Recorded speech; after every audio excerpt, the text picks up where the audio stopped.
Everyone, I'm Lenise. And I'm Mark, and you're watching Living Well, Uintah Basin, where success is defined by you. On Beyond the Couch, we travel out to the Jensen Pumpkin Festival, which is gathering a larger following each year. And on Dish by Dish, Nisha Betts joins us and makes a tasty fall treat that you are going to love. And on your way, we learn a few techniques when lifting weights. We've got a great show in store for you, so let's go. Stick around. Living Well, Uintah Basin, presented by Ashley Regional Medical Center.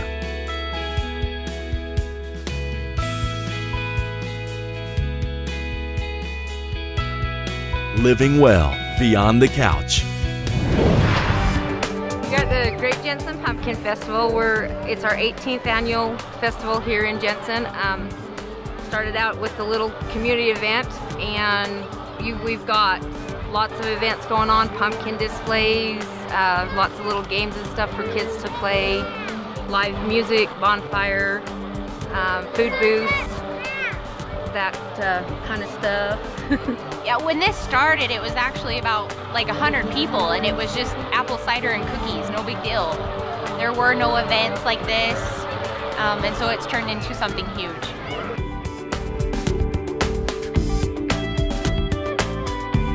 It's a down-home event. It's free to the public. It's free. It's a good family event to bring your kids to. I know as a mother, when my kids was little, it was hard to find events to go to that didn't cost a lot. And so this is a free event, and you know, it's just, I think that's what keeps people coming, that it's down-home, friendly, fun, family event. Well, there's actually a Jensen Pumpkin Festival page now, so obviously Facebook is growing. It's a big deal. People can find all the information on Facebook now. And it lists when it is, it lists how to get involved, it lists what you can do to get involved, what you're going to expect while you're here. And that's just one way of learning what's going to take place. And people can ask questions, they can find out how to get involved through Facebook. We want more displays. The thing that started this event was for people to show their creativity, bring their displays. That's what kind of started the event. Let's see what kind of pumpkin you can carve. And then it just progressed and went to displays and big, you know. And we just want more displays, because that's the main reason of bringing the event in, of starting the event, is to come and see people's creations, creativity, talents. So many talented people out there, and we want it here. We want to be able to, the community to be able to come and see it, and it's free. It's not, you know, we're not asking you to come and pay a lot of money. We just want you to come and enjoy the event. Not enough? Not enough. Last year I think we had 15, but we do have 25 this year that's here. So we have progress, and we want businesses to come too. We want them to bring a display. It's a way for them to advertise. They can't sell anything. We don't want it to turn into a carnival. We want you to come and be able to advertise your business, but just by a display. You have to have a pumpkin, or you can't have a display. You know, but and it's simple. You don't have to pre-register. You don't have to. No fees. Yeah. No entry fees. Just come the day of. Bring it down, and your business has a free way of advertising. And we're always available to answer questions. So Facebook, phone call, we'll answer questions. Well, we have 2 food booths. Both of them go to help our local youth. And it's hot food, warm, yummy treats, and that's about the only part of it you have to spend money on, but it goes to our local youth, and that's what's a big deal for us. We want to be able to support them in what they're trying to do. We really want people to understand this isn't, but you know, we're not making money. No.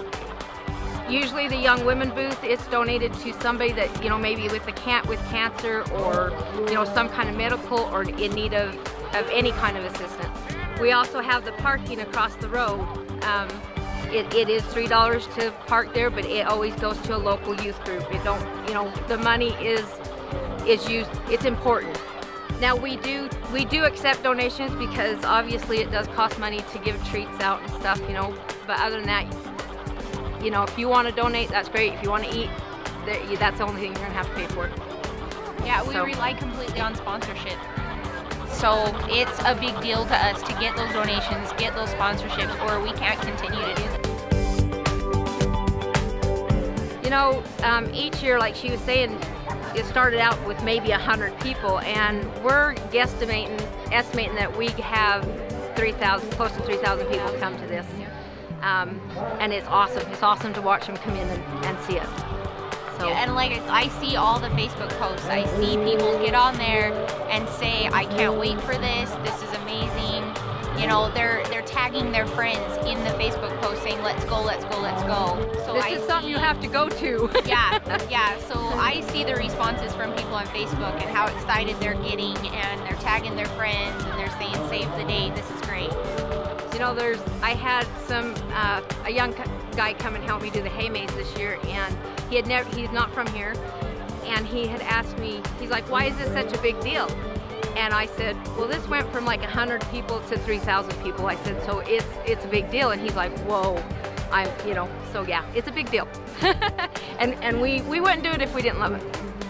It's the biggest thing that ever happens in Jensen. Yeah, Jensen don't get a lot. Jensen doesn't see this many people any other time. This is our mark. Jensen Pumpkin.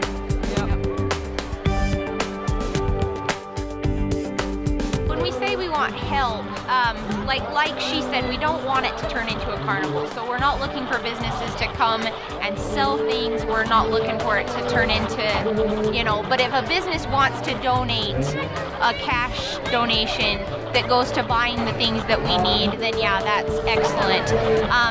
We do need a lot of volunteers, mostly the day of. And then afterwards to get, I mean, we don't have a magical wand to set all this up and take it all down. It takes hours and hours and hours and hours and a lot of manpower. I know that if people really understood how many hours it took to put this on, they would probably bet. My husband and I probably well over 160 hours into this thing. And I wouldn't do it if it wasn't to see the smiling faces and watch the kids have fun and the families together. Yeah, it's okay. It's okay. But volunteers are awesome. You know, you got to have volunteers. If it wasn't for our community, our volunteers, or anybody that comes and helps, this wouldn't happen. And you know, we do put a lot of hours in ourselves, but even just 2 hours, 20 minutes on a phone call, that's volunteer. That helps us. That's out. That's time that it's not possible without it. We can't do it without it. But displays are also, that's volunteer. Yeah. Even, I mean, you know, that's to what us, this is all about, is yeah, people coming to see the displays, and if there's not displays, then... And to us, that is part of the volunteers. You know, even just putting the display up, that means that's what we're doing this for. The guy donating his fields for parking, you know, I mean, he's awesome. Their family's amazing. I don't think we would be able to do this with as many people now. If it wasn't for that parking, I don't know where we'd put everybody. Yeah. And we do have like Wilkins Bus that does free shuttles for us from the visitor center to here to help with the parking congestion, and so yeah, everybody that helps out is appreciated greatly. Yep. So. One thing that we want to do is we want to thank everybody, the public, the volunteers, the community, donations, our radio stations, our everybody. Who's involved in this in any way, we want you to know that we appreciate it, because we can't do any of this without you. We can't. And I am one of the biggest crybabies in the world, but I'll tell you what, for the fact of the free event, for your families to come out and have fun and enjoy each other, you can't beat that. And we just want to say thank you. Yep, and we hope you enjoy it.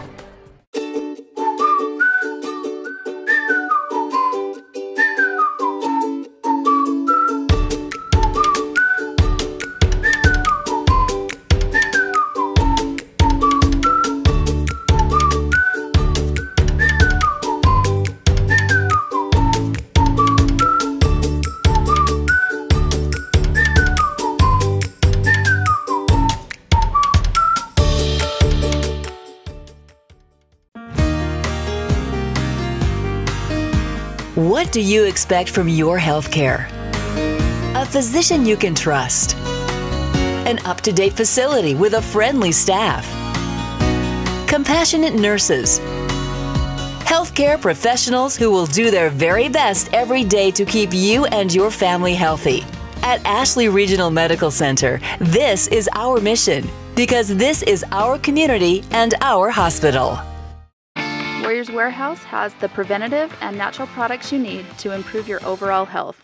Nutritional supplements for maximum performance? We've got that too. And if you're looking for the best variety of gluten-free food, the search is over. We also cater to the needs of our customers by providing individualized diet and supplement plans, skincare, and friendly professional service. We have the education and experience to answer your questions and give you first-class assistance, backed by our pharmacy-certified Dr. Lewis. Let us show you why we're your #1 source for health products.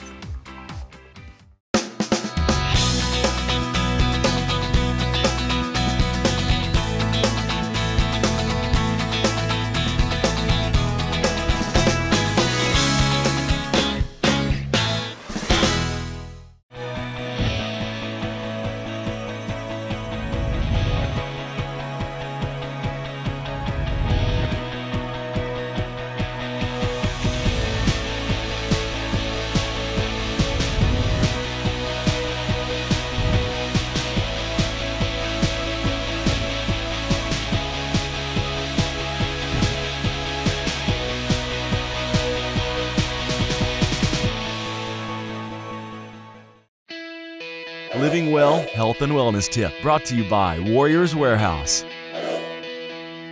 When choosing a good carbohydrate, you always got to look for what we call at Warriors Warehouse a fiber freebie. Fiber whaty?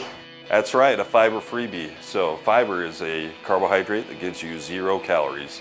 So you can eat that all day long. Plus, it's going to help remove toxins, help slow your carb release, which helps regulate your blood sugar, and it can even help lower cholesterol.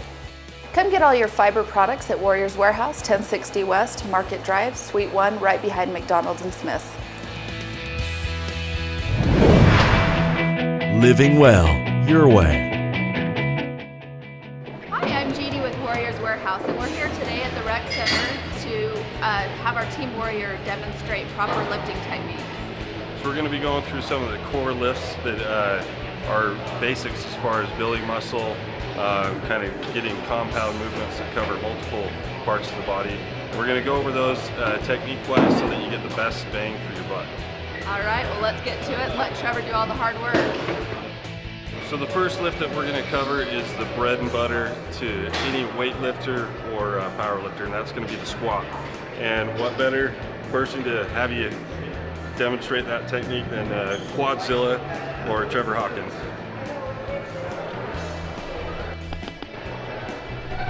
So one of the first things that you want to pay attention to is positioning of the bar. A lot of people will position the bar up too far on the shoulders. You want that to ride right on your traps, kind of right at the rear delt, so that you're not having all that pressure on your spine. You want your feet about shoulder width apart, and you want those to be pointed forward. And then you'll see Trevor has back real tight. He's holding the bar right up in tight in that position. You want it super tight so you can control the weight. Go ahead, Trevor. And, so as you see, Trevor goes down. He's going really deep. And I guarantee that if you're not going past parallel, you're not going to get as much out of your squats. So you want to go down slowly, make sure that you're controlling that weight. Most people, their biggest mistake is that they go down too fast, come up very slowly, but you want the opposite. You want to be exploding up, controlling that weight on the down. Another thing that you really want to pay attention to, as you see with Trevor, he's got his head pointed up. He's basically looking upwards, and that's going to basically help you keep that weight position further back so that you're not leaning forward and getting some of that back tension. And that's the squat.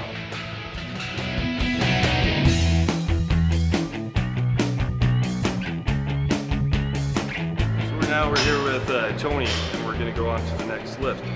This lift is probably the one that will give you the most overall body power. That's going to be the deadlift. We're going to show you a couple different variations. First, Tony's going to show you the standard deadlift with a standard handhold on the bar.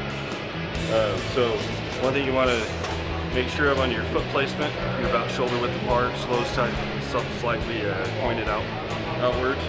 And then you're going to grip outside of your leg. So just an overhand standard grip. And one thing that is different from the squat is you don't want to be looking upward. You want to be looking out about 7 to 10 feet out in front of you. Make sure that you have a very straight point between your hips and the top of your head.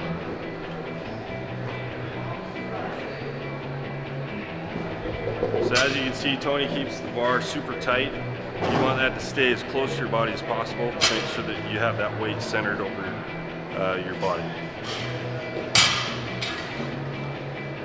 So the second variation on this lift is the sumo style. The difference is mainly your foot placement. And one of the things that this is going to focus more on is the legs, lower part of the body, whereas the standard has a little bit more emphasis on the back. So with this, with your hand placement, you want to just kind of let your hands hang down naturally. And typically, you know, maybe a little bit less than shoulder width apart. He's showing you the over-under grip, which can sometimes be helpful when you're lifting heavier weights to make it more stable. So legs are a few inches from each plate. You know, you just want to keep that about, you know, where you feel comfortable. And then same technique other than that.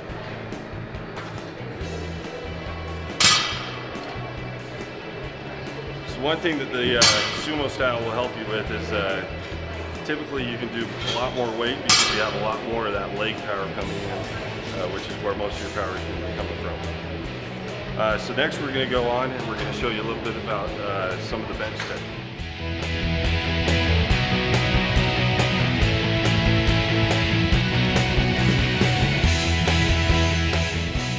Now we're here with Josh, one of our other Team Warrior athletes, and he's going to show us the proper technique on incline bench press. How you doing? So one of the things that you don't want to remember on incline bench press is the positioning. So you're going to start with your feet. You want your feet to be firmly planted so that that stabilizes the body. And then as you lay back, the main thing that you want to focus on is squeezing those shoulder blades together. What that does is, if you think of a bridge, when they typically build a bridge, it's going to have a V structure in there to stabilize it. So if you're putting your shoulders forward, all that pressure is going to come down directly on those shoulders, and that's where you're going to get shoulder injuries from.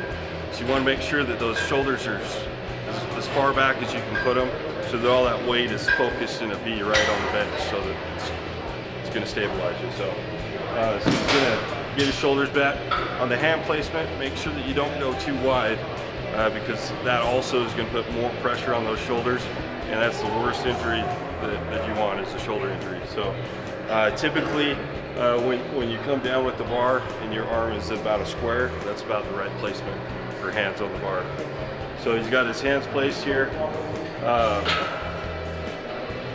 One of the differences between incline and standard bench is going to be the positioning when you come down. So you're going to slowly let that come down, control it. And as you can see, he's coming to the top of the chest, whereas in the standard bench, you come down to the bottom of the chest. So you want to keep that high so that it puts more tension on the top part of that chest muscle. Another thing that you want to pay attention to is breathing.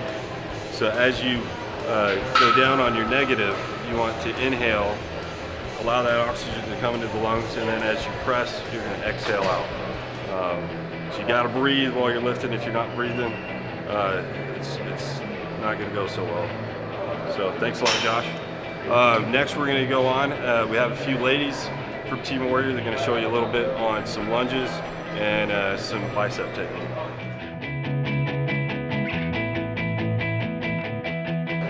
Okay, so now we're here with one of our Team Warrior gals. This is Lacey, who's actually been one of the top first place finishers for MPC. She's going to be competing nationally, so she's got a lot of experience. And what she's going to demonstrate today is proper curling technique. So the first thing that you want to remember when you're doing a bicep movement is what does the bicep do?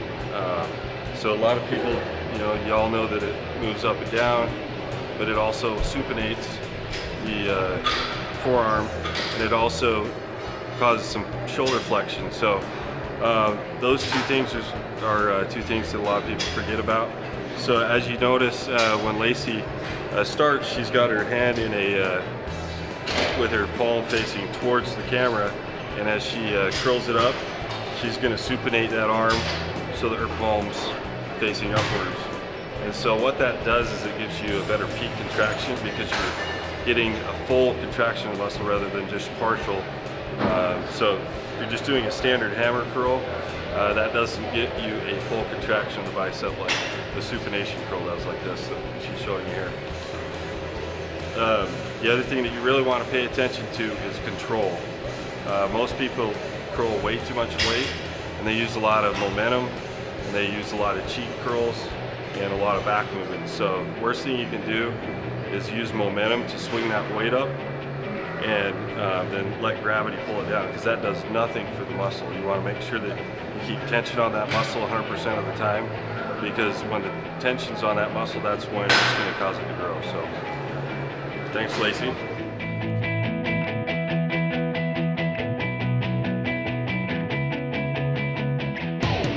So now we're here with Tawny. She's another one of our Team Warrior athlete gals. She's also placed first place in the NPC shows. She's competing nationally. So a lot of experience as far as what it takes to get the body in shape. What she's going to show us is how to do proper lunges. So ladies out there, if you're needing an exercise that's going to shape your legs, this is one of the biggest ones that you can do that's going to have a lot of effect on that leg tone. So first thing you want to do is same thing with the squat. We're going super low. If you notice how low she's going, that's going to activate more of those glutes, the lower that you go. The other thing that you're going to be looking at to focus on is where's that knee coming at the bottom of that movement. You want to make sure that knee doesn't come in front of the toe to make sure that you have full tension on that muscle. And the other thing, this doesn't really take a lot of weight. Just if you're doing the technique properly, you're going to get results. So don't think that you have to go heavy on these. Thanks, Tawny. And that concludes our lifting session today on proper technique. Thanks for joining us today. Hope you enjoyed our tips on proper lifting technique, and we are glad to introduce some of our Team Warrior to you today. So if you want some more in-depth training on supplementation and proper nutrition, we're going to be hosting a Bodybuilding 101 seminar on November 15th from 10 to 12. It'll be here at the Rec Center. Come into our store at 1060 West Market Drive, Suite 1, right behind McDonald's and Smith's. You can sign up there, or you can also call 781-2965 if you want to call and get your place set up. Thanks for having us. Thanks for watching our show today, and remember, it's you, the people of the Basin, who make it possible. If you have an idea for an upcoming episode, we'd love to hear from you. Contact us here at VTV Channel 6 or like us on Facebook. Until next time, live well and stay healthy, Uintah Basin.